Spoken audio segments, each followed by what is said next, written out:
Welcome to another edition of the Assistants Podcast with Austin Facer, Tyson Ewing, and myself, Matt Biamonte, all former Jazz broadcast assistants. And speaking of the Jazz, what a win as they cleaned up the Clippers in 7 games on the road in LA.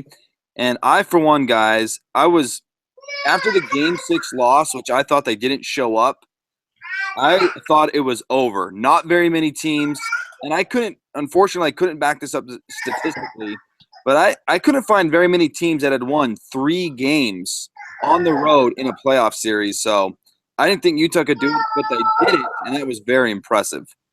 Well, I think to your point, I'm pretty sure it's never even happened before. I haven't seen any stat come out, but I do know just the method, the way that it happened, that this type of order has never happened before, where the home team lost the first game, won the second, then the home team lost the first game, or the third game, I guess, won the fourth, then the home team lost, home team lost.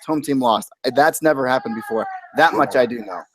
So yeah, 5 road wins in this series is huge. It's enormous. But Matt, to your point, you talked about not showing up, and the one guy who did not show up in Game 7 may surprise you was Chris Paul. Yep. Was virtually absent, especially in the fourth quarter. I was wondering what you guys thought about that. It's hard to blame Chris Paul because that he took on more of the load after the Blake Griffin injury. I mean, he had such a tremendous Game 6, and even in a couple of the losses, he really carried them. So you have to wonder, when somebody feels like they have to do it all on themselves, how long can they go on doing that? And Chris Paul, he had a great first quarter, Austin. But then in the second half, at one point, he was 2 of 10 at one 9 point. points. Yeah, he had a good first quarter. So you could just tell that he didn't quite have the energy that was needed. Well, I felt that once I watched that first quarter, I felt, despite the fact that it was competitive in that first quarter, that the Jazz, they did maintain a lead, I still felt that Chris Paul's start was indicative of that it was going to be a good game for him. So it did get me a little nervous watching him start, but it was very un-Chris Paul-like to see that rest of the game. I mean, he finished 1 of 7 from the three-point line, had 13 points, 6 of 19 from the field, still had 9 assists, but a -10, or excuse me, I guess you could say a -10 in the plus-minus column too. So, not to mention he played the entire fourth quarter, was 0 for 4 in the quarter, didn't score a single point in the fourth quarter.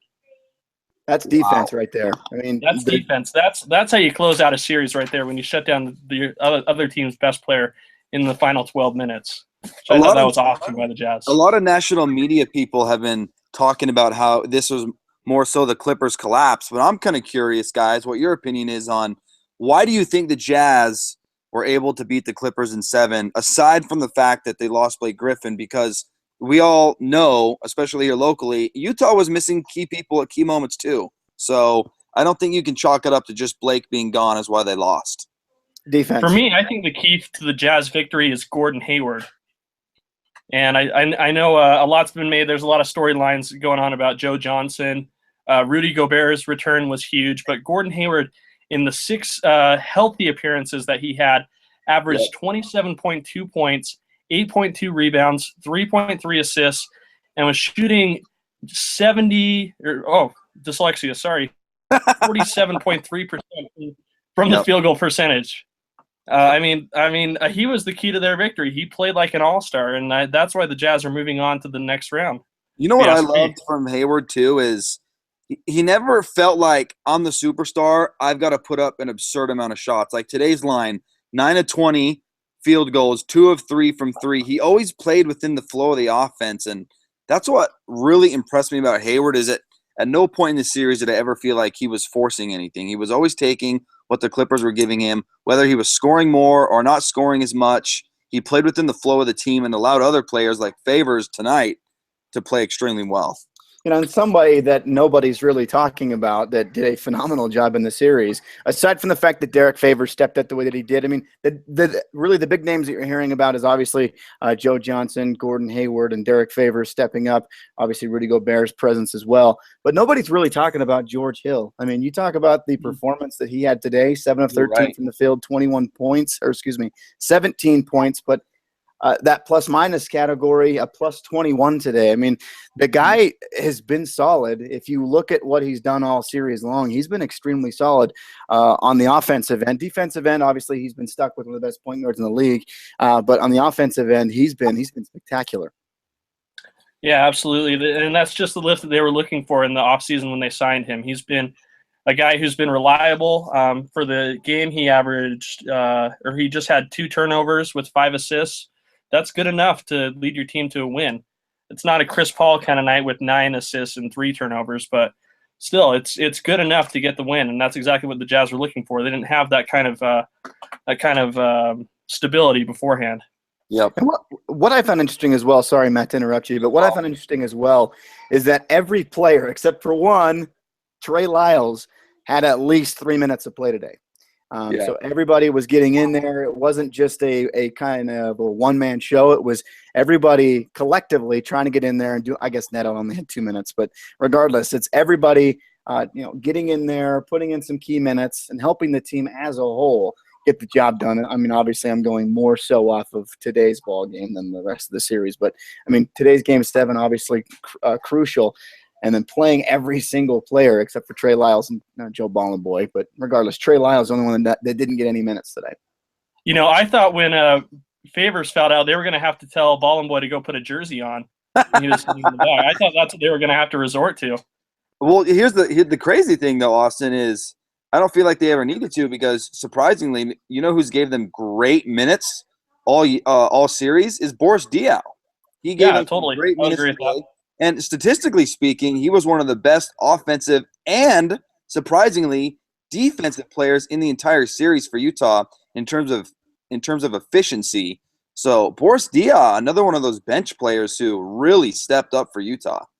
And he did it very quietly too. I mean, if you're watching the game, it doesn't look as though it's something that he's collectively that he's doing statistics wise, but basically he was doing it kind of quietly. And then when you look at the stats from the entire series, you see that I'm pretty sure he had the best plus minus of any Jazz player on the court. Yep, impressive.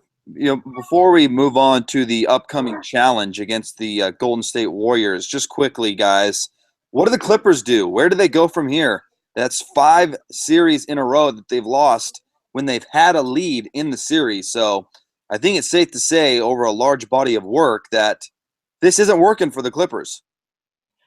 Well, what's crazy is that not only – I mean, it's a tale of 2 teams. It's a team that plays really well in the regular season and doesn't in the postseason. Right. I mean, when you talk about breaking up this team, you're going to break up a team that wins 50 games a year for the last 5 years. Yep. I mean, for the Jazz, we saw what a process that was for them to go from a 25-win team to a 50-point lead. It was almost a complete roster overhaul and a change in culture from Ty Corbin to Quinn Snyder. It's going to be if they want to break it up, it's going to be a process to get back to the level that they're currently at. Do they really want to do that? And it's such a gamble, Matt, what do you think? I think it's time to blow it up, honestly. I mean, you make great points, Austin. I mean, yes, having a 50-win team is nice, but the whole goal of being an elite team is to get to the championship game. And pretty soon, maybe not next year or the year after, but pretty soon the Lakers are going to be good again. And then what happens to the Clippers? They're going to have an old team with an older Chris Paul, an older Griffin. I mean, I think the biggest issue that the Clippers have had lately is that they have no money. They can't do anything. So they've got plenty of money. They just spend it all. Well, they have plenty of money, but the problem is when you pay DeAndre what he's being paid, Crawford, Redick, Griffin, and Paul, that gives you only the vet minimum and the mid-level exception in the offseason. You can't change the roster enough with those kind of moves. So maybe you don't have to lose all of them, but one of those 3 need to go. And it's hard to say which one. I mean, Chris Paul is so good, and maybe you let Griffin walk. The injuries have been an issue, and maybe you let him go somewhere else. Well, ultimately, this comes down to the players' decisions. I think Blake Griffin is, in my opinion, if I had to say right now what's going to happen, Blake Griffin's the one that's going to go leave. That is going to leave. I also think that JJ Redick's going to have a big decision to make as well, because Yep. the guy could go and get a lot of money somewhere else. He's had a terrific season. And Not based off the way he played in this series, though. I'll tell you that. That's very true. He was absent. He was poopy this series. But again, I mean, collectively, this entire season for him has been terrific. And there's going to be a team out there that's going to pay him a lot of money to go and play for them. And it just comes down to him. Does he want to stay with the Clippers, maybe get a somewhat winning mentality?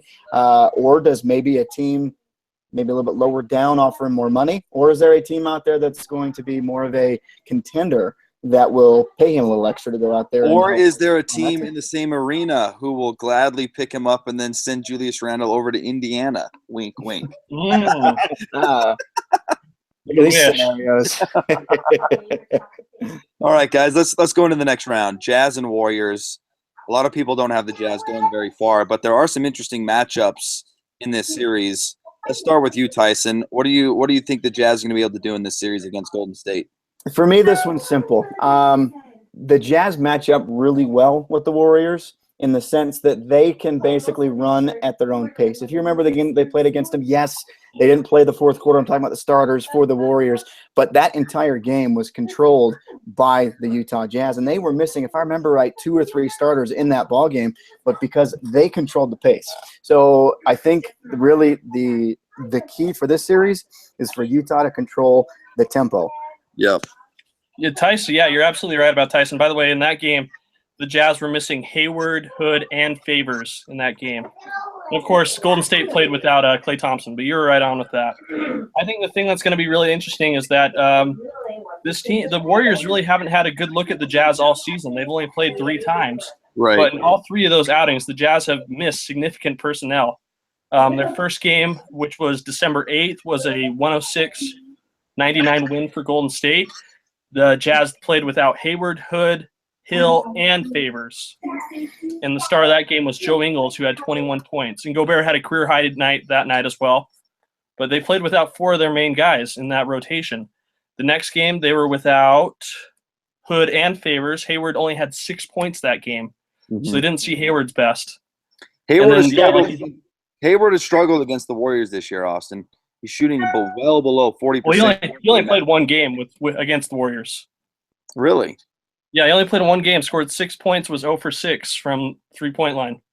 He did not play on December 8th when they lost to the Warriors, and he did not play in game 81 when they won to get their 50th win. You're right. Yeah, so for me, I think the biggest storyline of the series is going to be, can the Jazz get quality production from people not named Gordon Hayward? I mean, Game 7 against the Clippers was a perfect display of what the Jazz are capable when people contribute. Rodney Hood played well. Joe Ingles played well. Derek Favors had a double-double. Joe Johnson played well. I mean, from top to bottom, they had solid performances across the board. It wasn't Hayward with 41 and the team scores 90. The team scored over 100, and they had multiple players in double figures. So, for me, I'm going to be interested to see, can we get consistency out of Rodney Hood, Joe Ingles, Joe Johnson? You know, I'm not going to put George Hill in there because I think he was consistent against the Clippers, but they really need the shooting guard position mostly to provide, I think, 30 points a game if they're going to have a chance at beating the Warriors.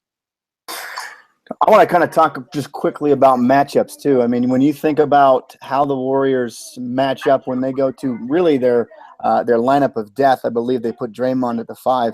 What's the best way to be able to match up with that? Woo, that's a tough. That's tough. Is it Boris Diaw? Is it Boris and Joe Johnson 4-5? I mean, I know that sounds ridiculous, but that's your most mobile group. Yeah, it might be. I mean, the danger of the death lineup is there's shooters all around the perimeter for the Warriors, and I don't think the Jazz do very well when Rudy has to go out on the perimeter. I think that creates a lot of vulnerabilities for the Jazz defense, and I think that's a matchup they don't want to do, is to put Gobert in a position where he has to leave the paint to go out the guard. I think one of the keys is going to be, like Matt said, moving along with the Warriors, staying mobile and staying light on their feet. So what five would you put on the floor when they move Draymond to 5? Because I actually think when the Warriors go with McGee, you'll be able to play him fairly well with Rudy or Favors. But when they go Right. to Draymond, who are the 5 you're going to put on the floor? For me, oh boy. I saw how, if you remember in the first 3 games, well, I guess 2.5, you can kind of look at it that way. It looked as though Blake Griffin was bullying the heck out of Joe Johnson. Yeah. But I do wonder because clearly he plays a different style than Blake Griffin. Talking about Draymond Green here. Yep. I'd probably, dare I say, put Joe Johnson in at the 5. Wow. Yeah. You would do that. I do think that he stood his ground. I mean, there was a couple of plays. I do remember he pulled the chair out once from Blake Griffin in game 2, I believe. So he did hold his ground pretty well. But I mean, if you look at the flip side, if you put Draymond on defense of Joe Johnson down low, that's going to cause some really good matchups offensively for Joe, defensively for Draymond. What about you, Austin? Would you go Joe at 5? I would. And also, it might be interesting to see what the wing lineup might look like as well. Let me ask you this quickly, though. If you put Joe at 5, who plays 4? Boris? Joe Ingles. I think you see Joe Ingles and maybe Dante Exum as well as on the floor for that. I think he's been a proven defensive stopper, and I think that's how he's worked his way back into the rotation for Quinn, is solely on his defense. I mean, the offense has been almost non-existent for Dante, but I think he's been proven to Quinn and the rest of the team that he's a guy who can come in and shut down somebody when he needs to. So I think you look at Joe Johnson at your 5, Joe Ingles at the 4, Hayward 3, Exum, and then Hood, George Hill. Yeah, yep. I think that's the 5 you go with. Interesting. It's not bad because it gives you your offense and what you need with George Hill, with Gordon Hayward, and with Joe Johnson. It gives you your defense, dare I say, Joe Ingles defense, and then Dante Exum defense. So you'd have your kind of a good balance of offense and defense when you go against that death lineup. Yeah, I think one of the biggest challenges is going to be, what do you do when you have Durant, Clay, and Curry on the floor? I mean, it's just ridiculous to think about when they have those 3. Plus, it really doesn't matter who, Iguodala or Green or McGee or Livingston. I mean, they're just so proficient from the 3-point line. I have a hard time seeing this game going longer than 6, and I wish I felt differently, but Golden State is just ridiculous. Well, yeah, I don't think anybody. I really don't think anybody would argue that. I mean, really, Golden State. I mean, you think about this. I mean, they've gotten better from a season ago. 73 wins, they've gotten better. Yep. Yes, they didn't win as many games, but they had 73 win season last year. Yep. And they go out and get better with one of the best players in the world. I think it's just like Tyson said, it's really going to come down, or, I think both of you said it. Whoever said it, somebody said it. It's going to come down to the tempo, and it's going to come down to the Jazz, really playing solid basketball. Yep. They can't – I mean, the Warriors can score so fast. They can't afford to have any of those classic – David Locke 5-point swings where the Jazz miss a 2-point opportunity and give up a 3 on the other end. Yep. If they can reduce those mistakes as much as possible, and try to play from behind, which they're probably going to, they might catch Golden State in a couple games, but it'll be tough. Regardless of what happens, though, guys. Go ahead, Tyson. I was going to say, this is going to sound stupid to say, but they got to hit their shots. Yep. Oh, yeah. Yeah. No doubt. If they had more consistency and more shot making against the Clippers, it really could have ended in 5, I think. Oh, yeah. Regardless of what happens, though, against Golden State, you got to give credit to the Jazz for taking a big step forward, winning a playoff series against a tough Clippers team and being into the second round. That just does wonders for them, not only in terms of having a better seat at the table in terms of keeping Hayward, but I think it also attracts maybe another veteran in the offseason and maybe a mid-level guy who probably wouldn't have looked at Utah if they weren't good, like Joe Johnson. No way Joe Johnson comes here 2 years ago, but because they were knocking on the door of the playoffs, that was an interesting spot for Joe, and he's made a difference, and maybe getting into the second round will again help them locate a veteran guy who will take less to come here. Golden State and San Antonio have been making a living off finding these people who will take less money to help their rotation, and maybe this playoff win against the Clippers will allow them to bolster their bench in the offseason. That's a good point. Maybe a guy like Steph Curry would be a good fit for the Jazz. Or Actually, hold on. Maybe, I want to throw one thing out really quickly. If you can get a meeting with Chris Paul, if you're Dennis Lindsey, do you do it in the offseason?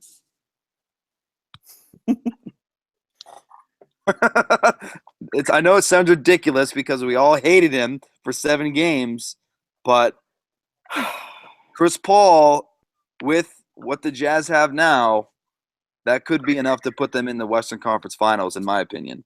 Ooh. well, I think if you do that, you have to be okay with saying goodbye not only to George Hill, but probably Joe Ingles as well.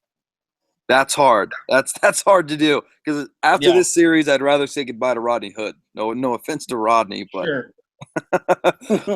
I'm Sure. glad I'm not Dennis Lindsey because he's got some really hard decisions coming up.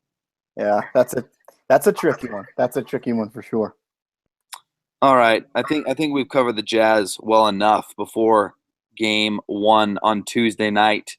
Let's just recap quickly the entire first round as a whole. Who would you give if there was such an award as MVP of the first round? Austin, I'll let you start on this one. I got to go back to my point. I think it's Gordon Hayward. Really? I think, Well, did you misunderstand my question? The MVP of the whole first round?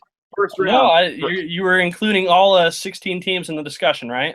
Yeah. Wow. Yeah, I say it's Hayward. I think when you just look at the Wow. impact he made, like I said, averaging almost 28 points per game in wins, and his efficiency being so. I mean, the man shot 95.6% from the foul line. So you would Which give is- him the Zupas NBA first round MVP, huh? I would, and I don't think he would accept it. Rightly so. I see what you did there. Yes. By the way, as if you needed even more reason to avoid Zupas. Yeah. What Yeah. about you? What about you, That's Tyson? the kind of place you would eat, Matt. Oh, boy, I take offense to that. Great. Oh, you love Zup. You love Oh, Zupas. crap. I've You never love- been to Zupas. All You right. love That's a lie. Panera Bread. You I've love been all to those Zupas. fruity places. Oh man. Wow, I take immense offense to that.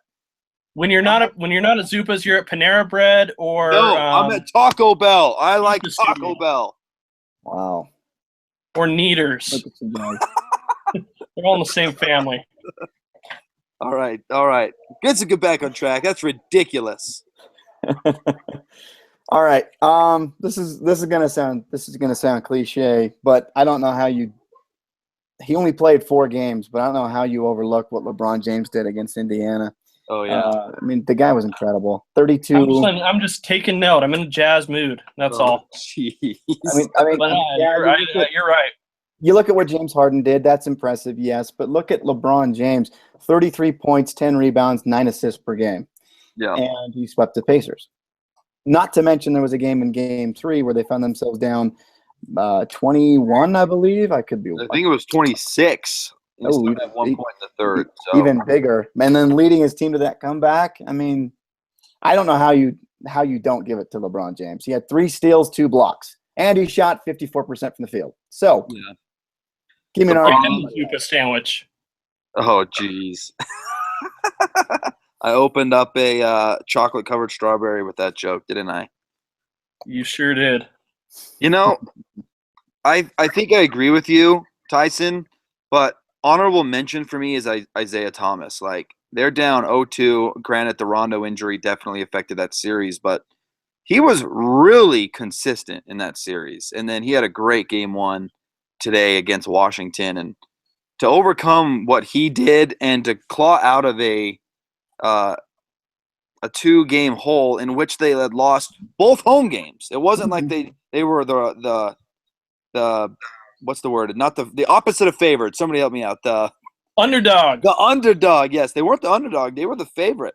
And they dropped both at home. He's got the depth in the family, and they come back and win the next 4 games. And he played well as well. Isaiah Thomas had it's hard to say quietly good series because he was so talked about, but maybe slightly underrated his performance in that first round. But if I was giving away the Zupas MVP, I think I'd have to give it to LeBron. That's a good one. I wouldn't like say it. he was over talked about. I think people just talked a lot more about what was going on off the court than what's going on the court. And I'm glad I'm glad you didn't escape that. I'm glad you were able to encapsulate what he did on the court. Right. I mean, but in combination with what he went through off the court, I mean, for sure, yeah, he was battling, and he put the team on his back in the wake of some very difficult circumstances. But look, and I'm not even talking about emotionally. It's more physical. Like when you play in Boston and you take 2 road trips in the middle of the series to Seattle, so you're not really resting, and then he like flies in day of from the West Coast and then drops 30 points and 7 assists. Like that's really impressive. Well, they put him in cryogenic slumber during the flight, is what I heard. He was in an iron lung there and back. Oh man, that's awesome.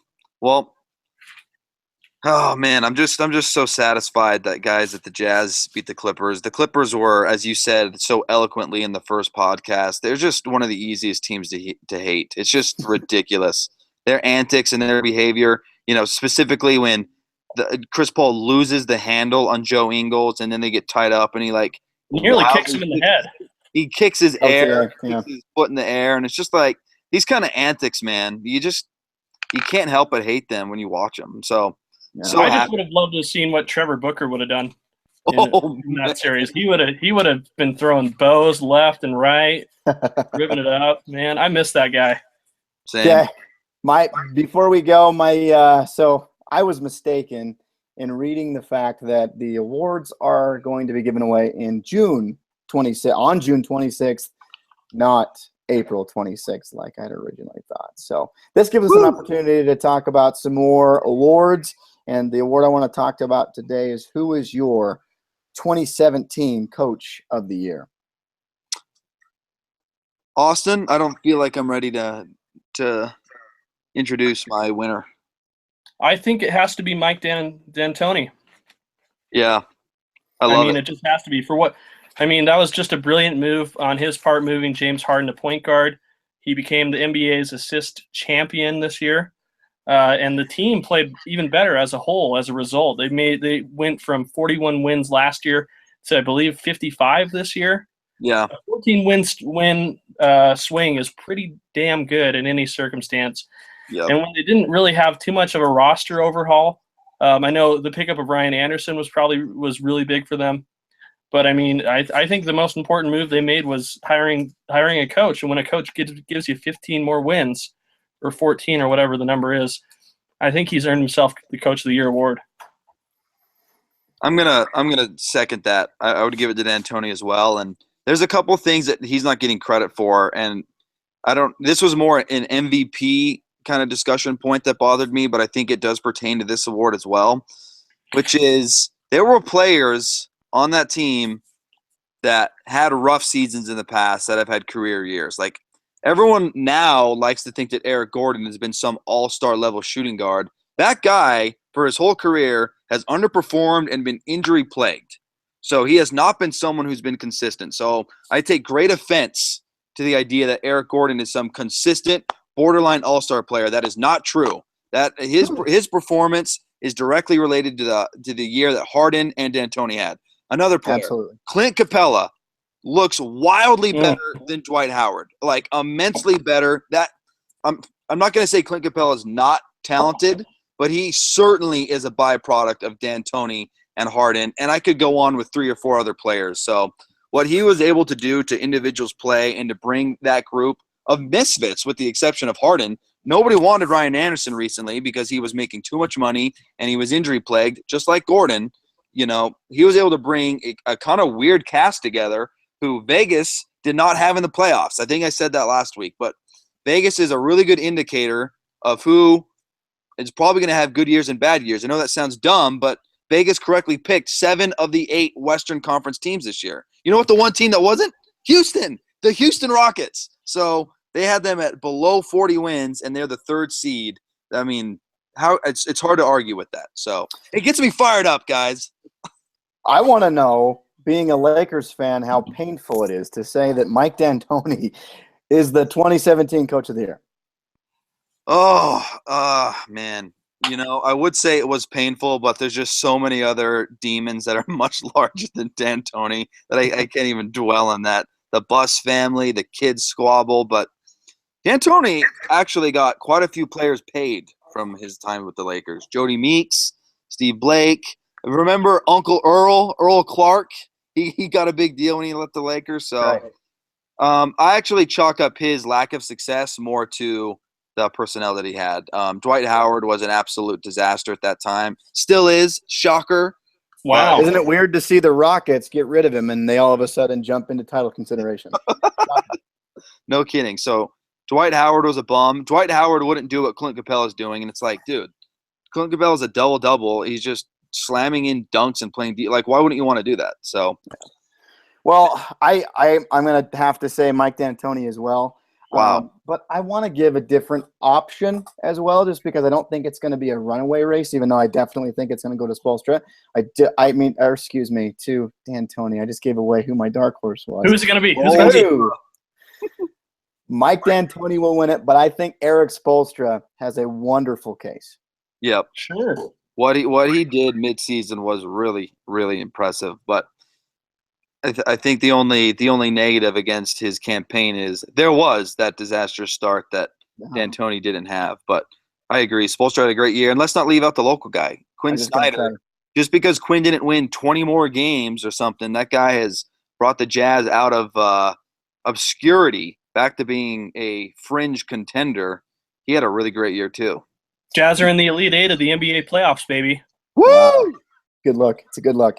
I'll just quickly finish by saying, going back to my Eric Spoelstra point, is there's an individual player that shocked me more than anybody else in this league. How can you not argue what Spoelstra did with Dion Waiters this year? You're right. Dion Waiters knew he could do it. Just ask him. He knew he had it in him. You're right. That is a great point. Dion Waiters, I had forgotten who he was before he resurfaced with Miami. And then he comes out of the blue. He's knocking down game winners, and he's playing defense. Impressive. Boom. No, I think the Heat are going to be a threat to come out of the Eastern Conference in a couple of years, especially if Pat Riley can. I thought you were saying they were going to be a threat coming out of the lottery this year. No, I'm sure they'll do okay.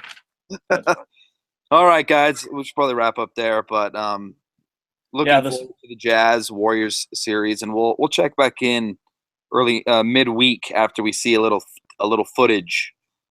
And just an acknowledgement to our female viewers out there. We are trying to get a female member on our panel. Yes. The lovely Miss Melanie Chacon Swain. Yep. Yeah, we'd love to. She's very knowledgeable as well. We'd love to get her on. Hopefully we can. Absolutely. To go along with your demographic right there. Those two guys are single right now. well. Right now, it's Matt bringing in the ladies, but Mel is going to make them stay. I was just going to say, they you come two for are Matt. single. They stay for Mel. I wonder if our demographic would increase if you would trim that beard once in a blue moon. Mm-hmm. No, I'm going for the rugged gentlemen. They're tuning in for me. They relate to me. The lumberjack. Lumberjack crew. Yeah, they're tuning in for old Uncle Austin. All right, fellas. We'll check rather in than your Salt Lake City Stars shirt, I want to see you wear full Joel full Ballin, plaid. baby. Yes. All right, fellas. Take note, baby. See you, everybody. Bye. Bye.